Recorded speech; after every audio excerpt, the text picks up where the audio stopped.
Assalamualaikum warahmatullahi wabarakatuh. Pada kesempatan ini akan kita bahas penggunaan turunan atau aplikasi turunan, yaitu untuk nilai maksimum, minimum, dan titik belok. Jadi di antara manfaat daripada turunan adalah bisa digunakan untuk menentukan nilai maksimum, minimum, dan titik belok. Baik, kita mulai. Nilai maksimum, nilai minimum, dan titik belok pada fungsi trigonometri. Kita gambarkan dalam grafik ya. Misalnya ada grafik fungsi fx semacam ini. Kemudian di dalam grafik ini saya berikan titik-titik yang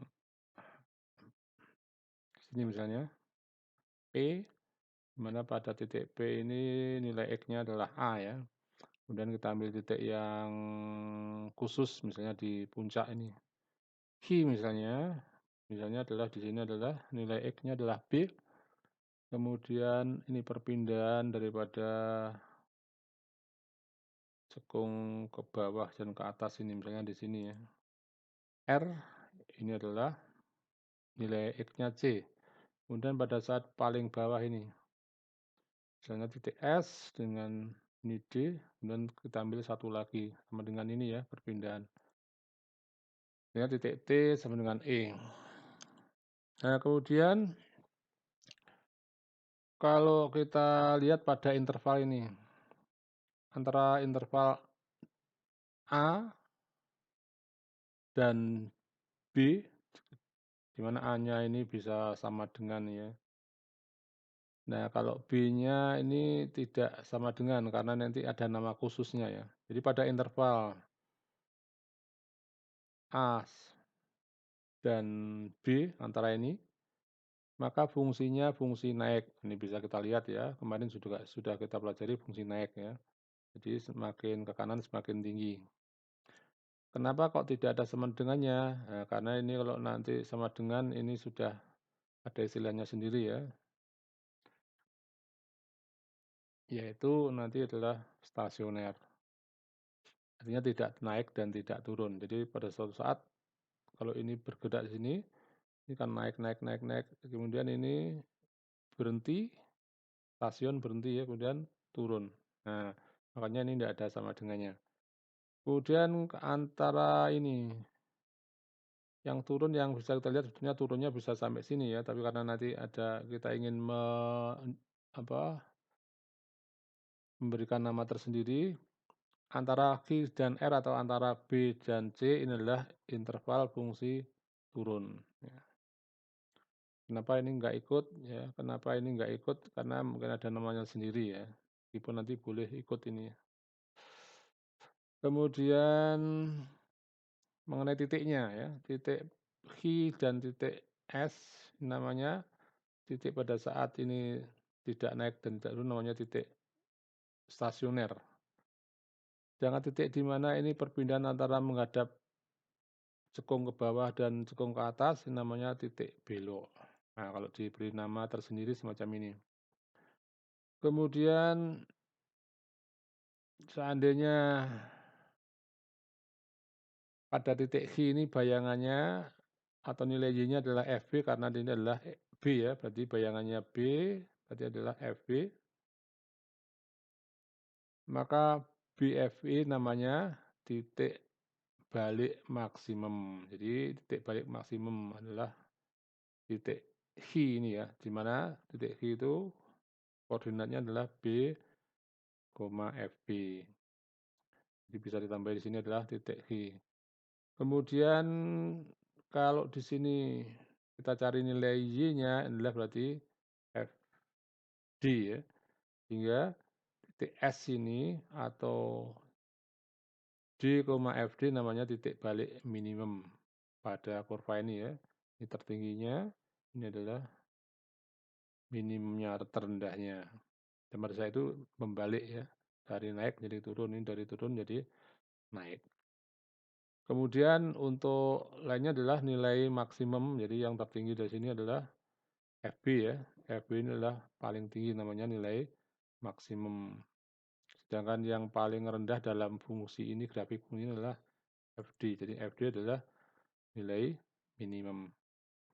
Nah, nilai titik balik titik stasioner ini dan titik belok itu untuk mendapatkannya gimana nanti? Jadi kalau dalam gambar kan bisa dilihat ya, tapi kalau dalam soal nanti untuk mendapatkan titik stasioner, titik belok itu menggunakan kaidah ini.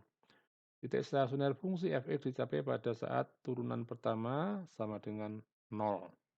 Nah, kaidah ini nanti yang kita gunakan apabila kita mencari misalnya titik stasioner ya, kemudian jenis-jenisnya, kemudian nilai maksimum, nilai minimum, ini bisa kita gunakan kaidahnya yaitu turunan pertama sama dengan 0.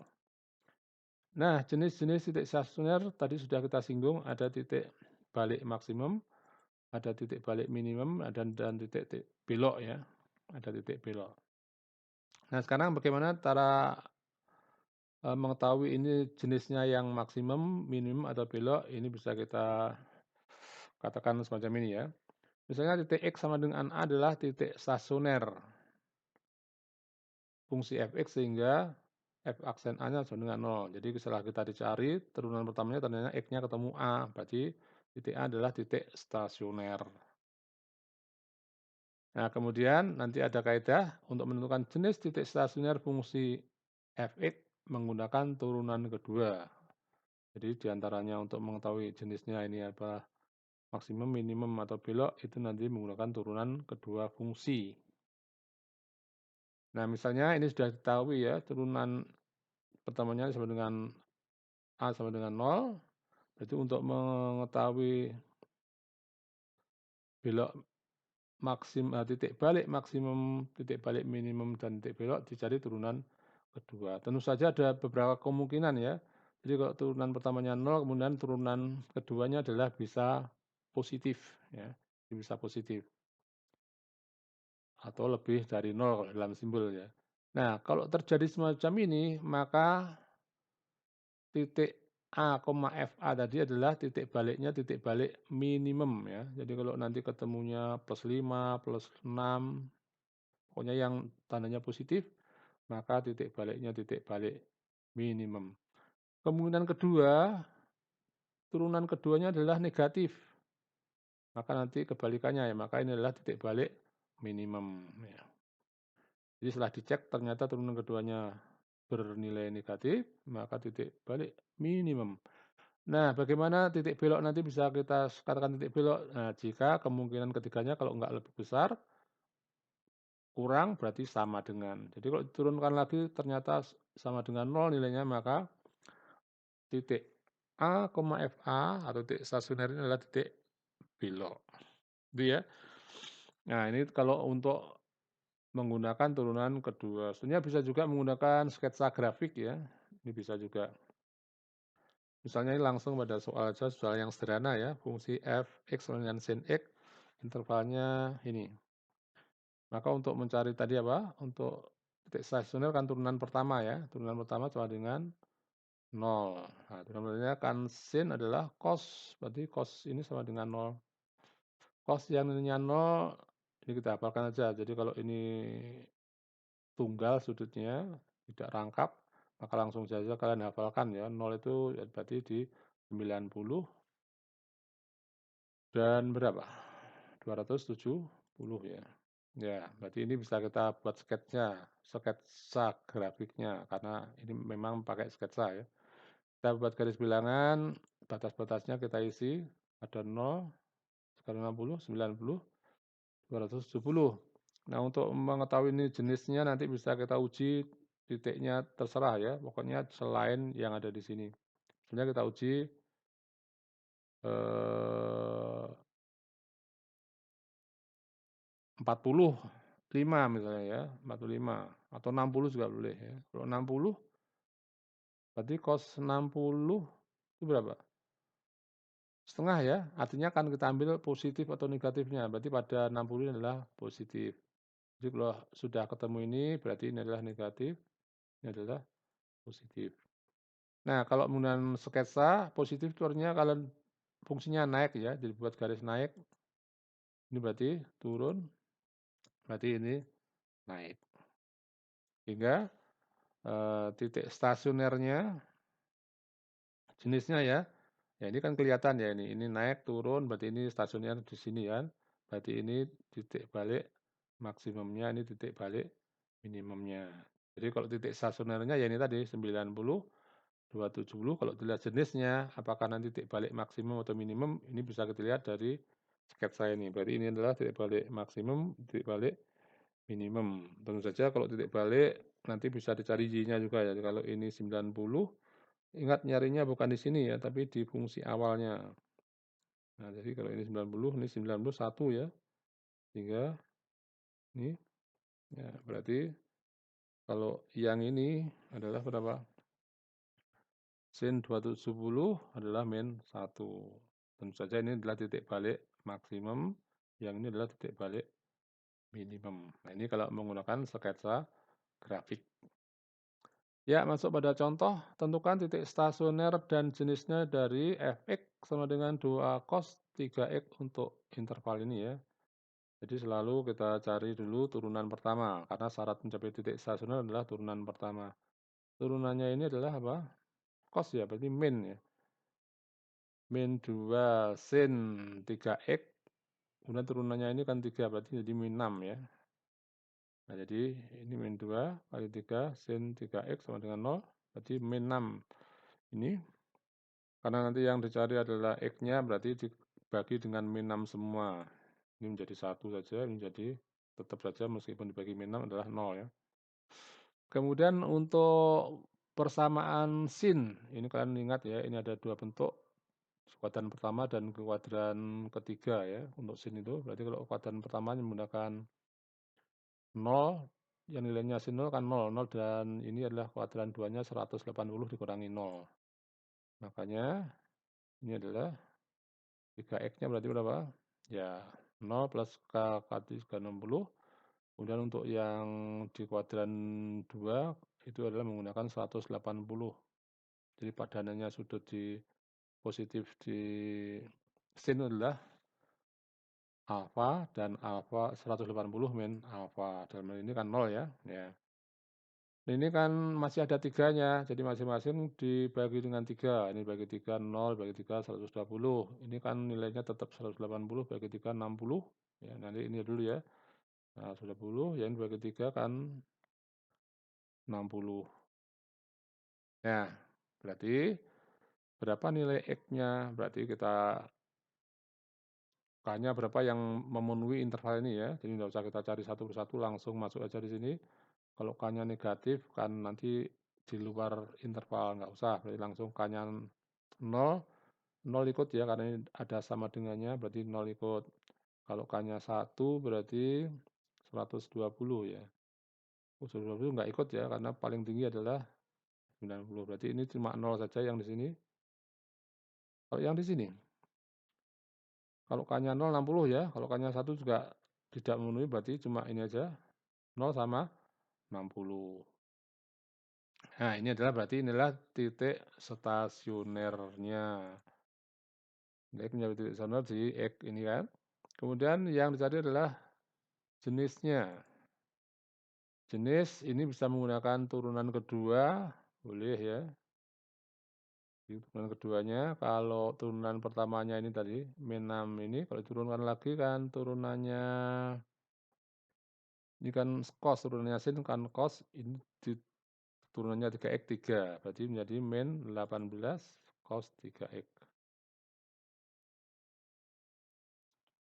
Kemudian, untuk mengetahui jenisnya gimana tadi, yaitu digantikan di sini di turunan ke 2. Ini kalau diganti dengan 0 kan cos 0 juga, cos 0 kan 1 ya, berarti min 18. Ketemunya apa ini?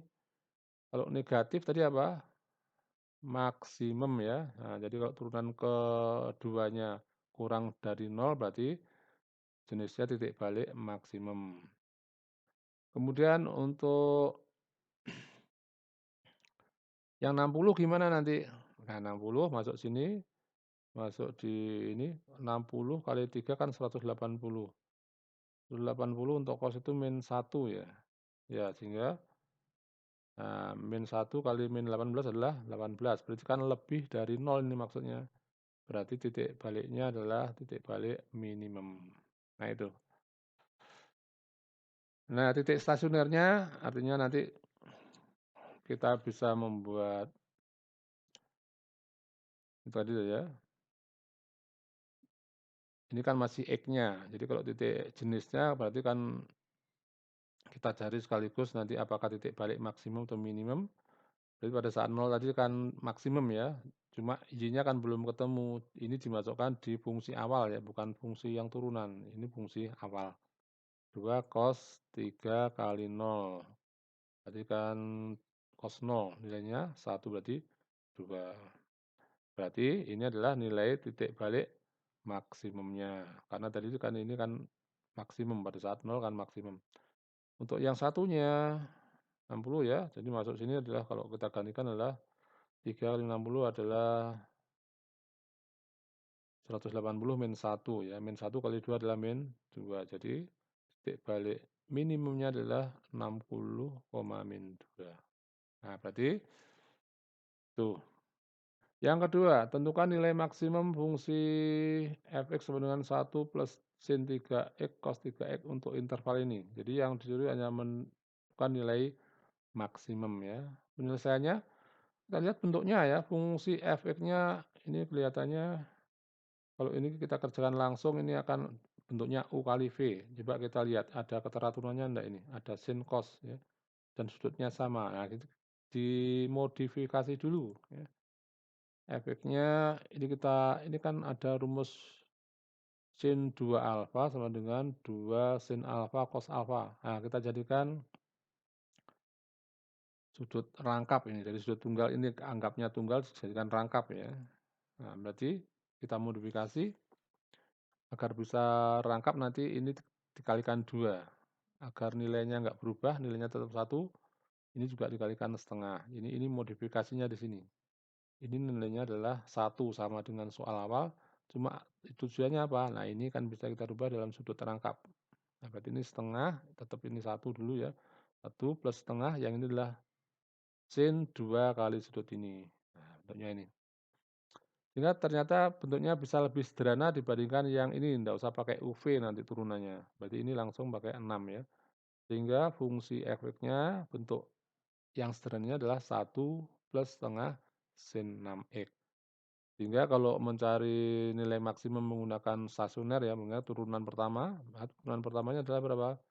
Ini 0 karena konstanta, ini sin turunannya cos ya. Cos ini nanti kok diturunkan kan 3, jadi 3 cos 6x. Ini kan?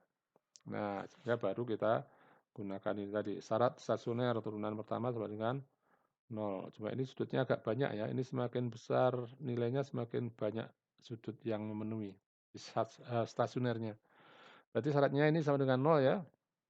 Berarti cos dibagi 3, 0 ya. Dimana cos yang nilainya 0 adalah cos 90 ya. Ini kalau karena dalam pi kita gunakan pi per 2. Nah, cos itu kalau nilainya 6x berarti apa? Ya ini plus minus pi per 2 plus k kali 2pi. Ini diingat untuk rumus persamaan cos ya. Nah ini pi per 2 k kali 2pi atau negatifnya, jadi min pi per 2. Nah ini kan masih ada 6-nya, berarti agar x saja berarti kali 1/6 atau dibagi 6 ya. Dibagi 6 jadi x saja, ini menjadi 12, ini sepertiga ya. Per 12 ini sepertiga. Ini sama dengan ini, cuma ini negatif kan. Nah, K-nya berapa yang memenuhi? Ingat ini intervalnya hanya sampai ini ya, sampai pi paling tinggi. Berarti kalau ini 0, ini bisa ya. Kalau 0 berarti ini. Kalau ini 1, berarti kalau jadikan penyebut 12 kan ini 4 per 12. 4 ditambah 1, 5. Nah, 5 per 12. Kalau 2 juga masih mungkin ya. 2 per 3 itu kalau dalam 12 kan 8 ya. Nah, sehingga yang ini adalah ini. Jadi kalau sudah ketemu 1, ini polanya akan ditambah 4 ini ya. Nah, 1, 5. Yang sebelah sini, kalau K-nya 0 nggak memenuhi ya. Kalau K-nya 1 berarti sepertiga pi ya, sepertiga pi. Kalau K-nya 2, maaf, kalau K-nya 1 sepertiga dikurangi pi per 12. Sepertiga itu kan berapa? Tadi 4 ya, 4 per 12, 4 per 12, 4 dikurangi 1, 3 per 12 nanti ya, 3 per 12, dan seterusnya. Nanti berarti ini tambahnya sama dengan ini, tambahnya 4 4 ini, berarti tambah 4, 7 tambah 4. Nah, jadi ada 6 titik stasioner ya. Jadi tanyakan titik stasionernya mana? Ya ini, ke 6 ini namanya titik stasioner. Tapi yang ditanyakan kan nilai stasioner. Nah, ini bisa kita uji dengan menggunakan garis bilangan, kita masukkan semua nilai mulai dari yang batasnya ya, 0 dan pi. Paling kecil ini selang-seling ya, berikutnya ini pokoknya dari kecil ke yang besar. Nah, untuk mengetahui maksimum atau minimum berarti kan harus diuji mana yang positif, mana yang negatif. Misalnya saya uji nilai berapa ini? Ini kali 15 ya, ini 30 misalnya ya, 30 di sini. Dimasukkan di mana? Dimasukkan di turunannya. Kalau turunannya kan ini kan ya, ya ini turunannya adalah kalau diganti 30 kan 180. 180 itu kan min 1. Cos 180 min 1 kali 3 min. Berarti di sini adalah min, berarti yang sebelah-sebelahnya adalah selang-seling kan ya. Jadi ini adalah min dulu, ini plus, ini selang-seling. Sehingga kalau dibuat grafik, sketsa grafiknya, ini kan ya, naik, turun. Nah, yang ditanyakan adalah nilai maksimum. Berarti ini kan titik balik maksimumnya kan yang ini. Nah, karena ini periodik, ini sebenarnya sama ini. Jadi diambil salah satu saja boleh ini. Jadi maksimumnya pada saat apa? Nilai X-nya sama dengan pi per 12. Sehingga bisa kita lihat nilai maksimumnya adalah F, X-nya diganti pi per 12 masuk mana? Masuk sini. Nah, maksudnya adalah bukan fungsi turunan, kalau nilai maksimum minimum adalah yang ini ya. Jadi 1, nah nilainya ini adalah berapa ini? Setengah pi, itu kan 90 ya. Ya 90, itu nilainya 1, 1 kali setengah ya. Sehingga 1 plus setengah, hingga 1,5. Nah, sehingga ini tidak cari-cari, karena ini fungsinya fungsi periodik, akan berulang kan. Maka ini cukup mewakili, sehingga nilai maksimum fungsi adalah 1,5. Nah, kalau untuk fungsi periodik sebenarnya bisa menggunakan juga, kalau soalnya hanya menentukan nilai maksimum atau minimum, ini bisa pakai ini boleh ya, cara lain. Kita lihat untuk sin atau cos ya, sin atau cos suatu sudut kalau di sini adalah 1, maka maksimumnya adalah berapa? 1 ya, minimumnya adalah min 1, itu baik grafik sin maupun cos. Kalau ini enggak pengaruh ke maksimum minimum, ini pengaruhnya ke periodenya ini, periodenya ya. Berarti ini maksimumnya 1, minimumnya min 1. Nah, soalnya nanti kan ini nah ini kan, ini dikalikan setengah, yang ini dikalikan setengah. Berarti nanti yang paling kanan kalikan setengah juga kalikan setengah. Kita ikuti aja, kalau kali setengah, ini kali setengah juga, ini juga kali setengah. Nilainya berapa? Ya, ini tetap ya, yang kita, berarti ini setengah, yang ini min setengah. Dalam soal nanti mintanya apa? Ditambah 1. Jadi yang di dalam ini ditambah 1. Berarti yang di luar diperlakukan sama ditambah dengan 1. Ini juga ditambah dengan 1. Sehingga kalau dihitung, untuk yang model soal begini, maksimumnya berapa? Ya 1 tambah setengah, berarti 1,5. Makanya ini kan, kalau ditanyakan minimumnya berapa? Ya berarti min setengah tambah 1. Nah, jadi ini bisa dipakai kalau fungsinya adalah fungsi periodik ya. Nah, demikian mudah-mudahan bermanfaat. Saya akhiri. Assalamualaikum warahmatullahi wabarakatuh.